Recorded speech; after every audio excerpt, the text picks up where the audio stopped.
আমার মাইল মিটারে ছাড়া সবসময় 100 থাকে 130 থাকে। তো তখন অল্প কিছু দিন ধরে আমি 100 চালাই, আবার 80ও চালাই। কারণ খুব নর্মাল হয়ে গেছে গাড়ি চালান, খুব একটা রিস্কের ব্যাপার।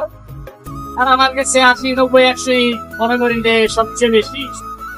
পারাপারে হুড়াহুড়ি করে গাড়ি চালায় জীবনের অধিমেরা কোনো লাভ নাই ভাই। কারণ আপনার কারণে আপনার ফ্যামিলি পয়সা আছে, আপনার বউ ছেলে মেয়ে।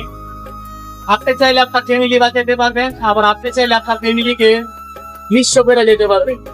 তো আশা করি আপনারা এই ভিডিওটা যারা দেখছেন তুমি সতর্কমূলক হিসাবে গাড়িটা চালাইবেন।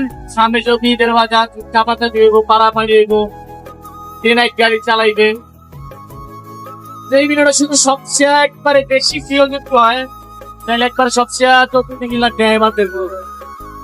99% ড্রাইভাররাই কিন্তু এই কষ্টগুলা করে ফ্যামিলির জন্য।